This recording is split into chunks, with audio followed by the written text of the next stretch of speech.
ቆይ አሁን ይህንን ጉድ ማለት ነው ማን ያምናል? ይሄ ሕፃን ልጅ ለዚህ አቅመ አዳም የደረሰ ይመስላል። ባለ አይደለም በስደት ዓለም እንደ ይህን ያክል ዓመት እየሰራ ይቅርና ገና ስደት ሊወጣ ያሰበ ራሱ አይመስልም። እኔ በጣም ሳዩ የገረመኝ ሕፃን ልጅ እኮ ነው። ገና ጩጬ ሀስቢ አላህ ወኒዕመል ወኪል ገና ጩጬነቱን ሳያልቅ ሳይጨርስ ማለት ነው። ገና ፍቅር ፍቅር አጫውቶት ልጅነቱን በፍቅርና በትዳር አጣጥሞ ሊጨርሰው ፈልጎ ይመስለኛል። እንደኔ ሀሳብ እንደናንተ እኔ አላቅም።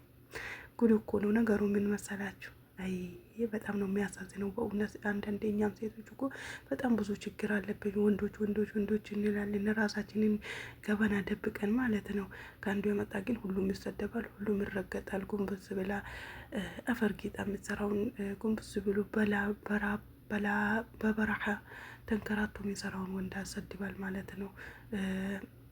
እና ላይ ጠብቀን ከነዚህ አይነት። አሰላሙ አለይኩም ወራህመቱላሂ ወበረካቱ። ድና የተከበራችሁ ውድ ቤተሰቦች እንዴት ናችሁ? እንግዲህ እንዲሁም ክርስቲያን ወገኖች ሰላም ብያለው። ቪዲዮውን ጊዜ ጀመሩት ላይክ አድርጉት ፕሊዝ፣ እንዳታልፉት፣ አይከፈልበትም። ቪዲዮ ማየታችሁ አይቀር ላይክ አድርጉልኝ እሺ። እና አሁን መግቢያ ላይ እንዳያችሁት ይሄ ጩጬ ልጅ የመጣ ዱባይ የመጣ እየሰራ 2 አመት ሞልቶታል ማለት ነው።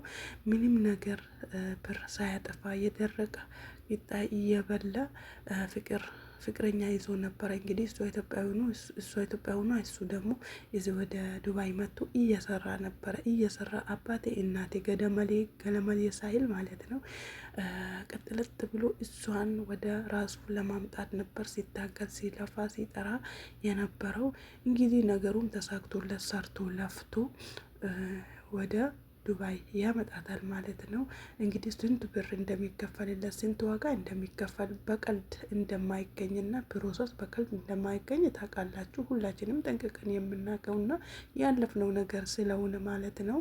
እና አንድ ሰው ያው ብር በራሱ ስላልሆነ ደግሞ ወላሂ የራሳችን ብር እንዲህ ደክመን እንዳመጣ ነው ስናይ ደግሞ ማለት ነው እያንዳንዱ አንዷ ብር ራሱ መስመር አስይትብን ማለት ነው። ግን ሰው የሚሰጠን ያለፋንበት ያልደከምንበት እንደፈለጋችሁ ሁኑበት ብሎ ብር ቁጭ ብለን ያንን ሰው ብር ኬስ እየበዘበዝን ከሆነ ማለት ነው በ50,000 ብር የሚደረገውን የሚፈጸውን ፕሮሰስ 100,000 ብር ከፍለን እናስፈጽመዋለን ማለት ነው። ምክንያቱም በታክሲ ቁመን ጠብቀን ለምን ግማሽ ደቂቃ አይሆንም እንጠብቃለን። በራሳችን ብር ሲሆን ግን የሰው ብር ስለሆነ በየጊዜው በባንካችን ተቀማጭ ስላለን እየተላከልን ስለሆነ ምን አገባን፣ ኬርለስ የለንም። እኛ ደግሞ በራይዳችን ኮንትራት ይዘን መሄድ ነው ስላለፋንበት ስላልደከምንበት።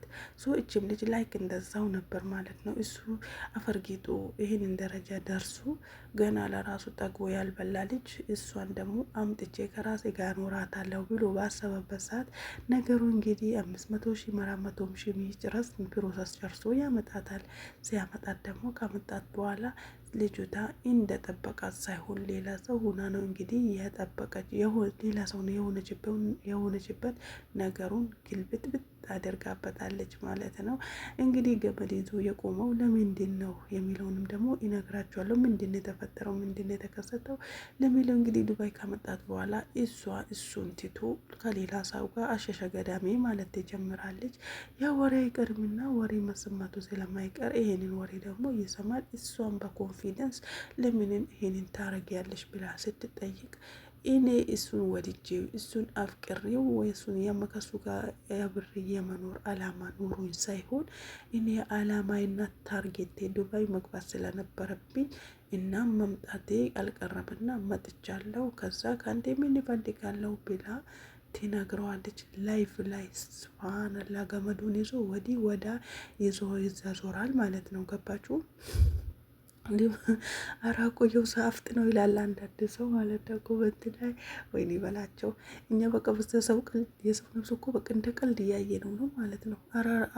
ቆየ ቀረፈትክ አፍጥ ነው እየተባለ እንግዲህ አንዳንድ ቤተሰቦቹ ደግ ያሉ ቤተሰቦች ደግሞ ሲጠይቁት ለምን ገንዘቤን አትጠይቃትም፣ ለምን ዝም ትላታለህ ሲባል አይ ይህ ያክል ብሩን ካን ከፈለገ ይቅር፣ እሷም እንኳን ቀርታለች አይደል ወይ ብሎ ነው መልስ የሰጠው።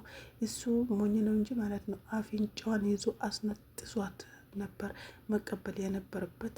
እንግዲህ አንዳንዶቹ ደግሞ ለምን ያሰጠንም ለእኔ ያሰጠኝም ቢሉም የሚያወሩት አሉ። ለእኛ ብሰጠን ይጠቅመናል። ኦፍኮርስ ይጠቅማቸዋልም፣ ለሱም ይጠቅመዋል። እንዲህ ብር እኮ ነው እንዴ! በብር ቀልድ ነው? ብር ሲባል በብር አልደራደርም። አይገርማችሁም እንዴ እንዴት ሆኖ እንደሚገኝ? እኛው እኮ ፊታችን ማዲያት ያወጣ ወንዶች በበረሃ እየተንከራተቱ ሁላችንም ስደት አለም ያለን እርስ በራሳችን ስለምንረዳዳ ነው። አከሌ እኮ እንደዚህ ሆነ ስንባል ማለት ነው ከንፈራችን የምንመጣው ስለምናውቀው ነው። አገር ያለው ሰው ቁጭ ብሎ ያ ብሩን ተልኮለት የሚበላው ሰው ወላሂ ምንም አይመስለው ማለት ነው። እስቲል አይቶት እንኳን እዚህ አይቶ ሰርቶ የሄደው ሰው ራሱ ይቤዝበታል ማለት ነው። የሰውን እጅ ማየት መቼም አይተውም።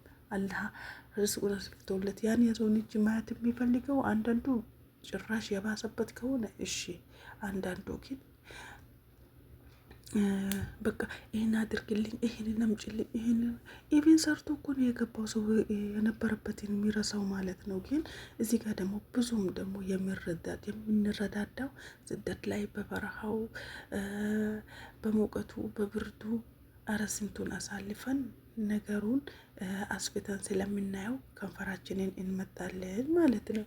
ሶ ይሄ ልጅ ክፉንም ደጉንም አሳልፎ ለዚህ አብቅቷት፣ እሷ ግን አልፈለግህም ብለዋለች። በዛ ሰዓት ለሰው የሚሰማው ስሜት ነው እንግዲህ ለሱም የተሰማው። ህይወትን ማጥፋቱ ምን ተገቢ ነው እንዴ? ለአንዴ ደግሞ ወላሂ በተለይ ማለት ነው እኛን ይጥለን የእኛን ውድቀት ለሚፈልግ ሰው እኛ ተነስተን ትልቅ ቦታ ደርሰን ተቋቁመን ትላንት ሲስቅብን ሲሳለቅብን የነበረው ሰው ዛሬ ደግሞ ምን አለበት ትላንት እንደሷ በሆንኩኝና እንደሷ ለመድረስ እኔም መጥራት መታቀድ ሲኖርብኝ ለምን ሳኩባት ብሎ ያ ሰው በራሱ እንዲያፍር ደግሞ እኛ በሁለት እግራችን ቁመን ጥርሳችንን ነክሰን ማለት ነው ኢንሻአላህ ትልቅ ቦታ ደርሰን ለዛ ሰው ደግሞ ማሳየት ነው ያለብን እንጂ ጭራሽ ህይወቱ ማጥፋቱ ተገቢ አይደለም።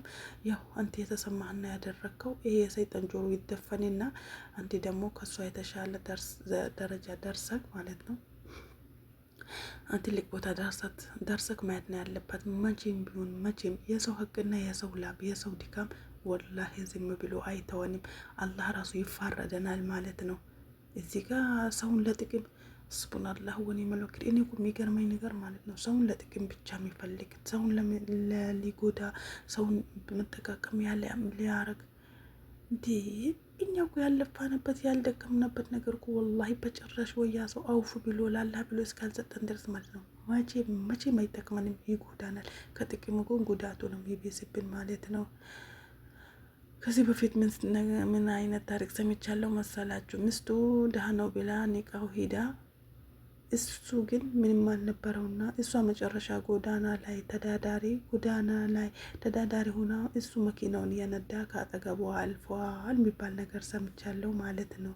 ግን የሰውን ድካም የሰውን ላብ እኛ የሰውን ጉልበት እየበዘበዝን በዛ ሰው በኮንፊደንስ ደግሞ መናገር ተገቢ አይደለም።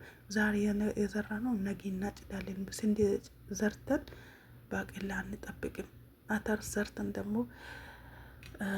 ገብስ አንጠብቅም ማለት ነው። የዘራናትን ነው የምናጭደው። እያንዳንዳችን በሰራነው ልክ ዋጋችንን ያስከፍለናል ማለት ነው። ዝም ብሎ ለሰዓቱ የሳት ደስታ ጊዜያዊ ሊመስለን ይችላል። ግን ወላሂ ጊዜያዊ ነገር እኛን እያዳለለን ነው እንጂ መቼም ቢሆን አይጠቅምንም። ካሁኑ ደግሞ መጠንቀቅ አለብን። ከሰው ደግሞ አላህ ይጠብቀን። የሰው በልቶ ማን ነው ጻድቅ የሆነው? ሁሉም ማለት ነው ጻድቅ የሆነ ሰው በጭራሽ የለም ማለት ነው። ሁሉም ሀራም ነው።